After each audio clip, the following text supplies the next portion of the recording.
我哋今日嚟咗新地方滑雪啊，係 Sunshine。我哋今日係約咗朋友，跟住所以先嚟嘅。如果唔係咧，佢肯定話咁遠唔去啦。咁樣去翻阿 Ski 嘅。咁就我哋買咗個 Super Card 咧，就係129蚊嘅。咁咧呢個又係一個故事要講下陣間。係我哋滑嘅咁多人入邊係最凍嘅，負10度，所以我要帶埋真係要帶棉巾啊！係要帶棉巾遮住。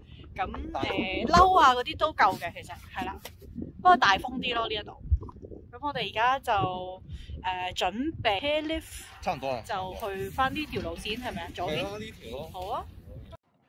咁我哋首先咧就去玩啲 green 嘅路線先啦。咁我同肥仔咧都覺得正嘅，因為咧佢嗰個trail 比較長啦，咁同埋佢嗰個坡度比較細，咁我哋新手咧就比較放心喺個坡度咧練下 skills 啊，唔驚會好斜咁一下碌咗落去啦。咁同埋佢嗰個地方比較大咧，人分散得比較開啦，咁就唔會逼埋晒，即係度度都有一堆人咁樣好驚炒落佢哋度咯。另外咧嚟 Sunshine 嘅話咧，都好推介大家玩呢一個 Great Divide Express。咁呢一個 chairlift 咧係一個橫跨 BC 省同埋亞省嘅一個 chairlift 嚟嘅，係2020年先至開嘅啫。咁所以咧我哋就算技術係好初級啦，咁都好想上去體驗下。其實咧我哋都係新手嚟嘅，不嬲都係玩開啲綠色 beginner 嘅路線啦。咁但係如果要上到去 Lookout Mountain 個頂咧，落翻嚟嘅話咧，只係得藍色中級或者黑色高級嘅路線嘅啫。咁啊，因為朋友同埋我哋咧都覺得哇，可以喺 BC 度滑翻過嚟亞省呢個 idea 好正啦。咁我哋都照樣膽粗粗搭咗個 chairlift 上去，覺得唔得嘅咪橫板慢慢摁翻落嚟咯。咁應該 OK 嘅，咁樣就懷住呢個心情咧，就搭呢一個 chairlift 上。咁就坐呢個 chairlift 咧，已經喺上面 show 咗個牌話俾我哋聽咧，係 Welcome to the beautiful British Columbia。咁然之後我哋可以咧就喺上邊由 BC 省滑翻過嚟亞省啦。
係咪好正呢？咁啊頭先就 show 過俾大家睇呢一幅圖啦。咁我哋本身咧就係諗住搭嗰個 chairlift 咧上到去 Lookout Mountain 上邊啦。咁然之後咧就係行藍色嘅路線，駁翻綠色嗰條咁樣落嚟嘅。咁但係somehow咧，因為上到去頂咧個能見度係超差，好大風旋。咁因為能見度差嘅原因咧，咁我哋上到去咧就見到有條繩啦，咁寫住係 ski area boundary。咁就諗住跟住個 boundary 行，咁一定唔會走錯路啦。有啲嘢即係做 reference 啊嘛。咁就一路沿住橙色嗰個 boundary 一路落咗去啦。咁然之後就駁翻綠色咁樣嘅。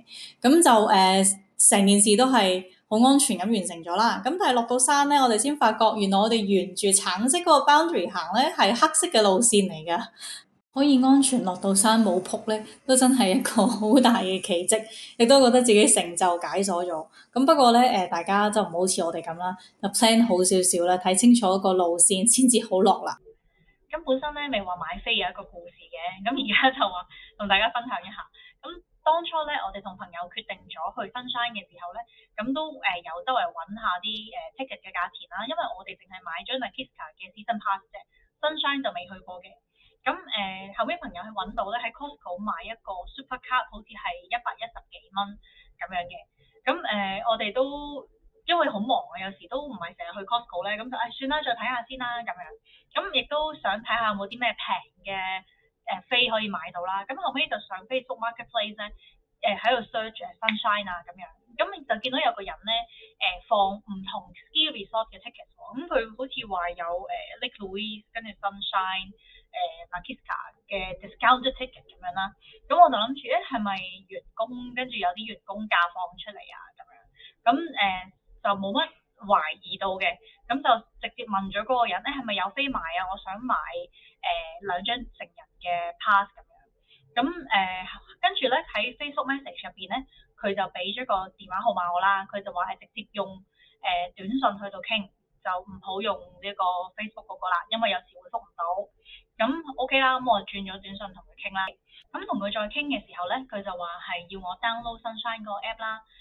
咁然後咧佢就會俾個 code 我嘅，入咗個 code 落去之後咧，就會有一個 QR code show 咗喺個 app 度，咁就可以直接行去嗰個 gondola 啦，同埋lift 嗰度咧去 scan 咁樣嘅。咁亦都唔需要俾錢住 ，scan 到成功咧先至去 e-transfer 80蚊一個人俾佢。咁80蚊一個人同埋喺 Costco 買110幾蚊咧，都爭咗一截喎。咁我覺得正喎，咁我就問佢攞咗呢個曲啦。咁佢 send 咗2個俾我嘅。咁去到當日咧，我同肥仔就直接行去個 gondola 嗰度去俾佢 scan 啦。咁佢一嘟咧就係奇怪聲嘅，咁就話係 block 咗啊個曲。咁就叫我哋咧去揾 guest service。咁我哋上到去 guest services 咧，就嗰個人一見到我哋個曲，就問我哋。你識唔識一個人叫 Alex 乜乜啊咁跟住佢就即刻打電話啦，跟住就同我哋講話佢哋個 manager 係出緊嚟，叫我哋等一等咁樣。咁與此同時咧，電話咧就收到個 message 啦，就係賣飛俾我嗰個人，佢就話你而家係咪喺 Sunshine 啊？我好似 send 錯咗個曲俾你啊，我再 send 個俾你啦咁樣。咁我即刻同佢講話，喂，你個曲唔 work 喎。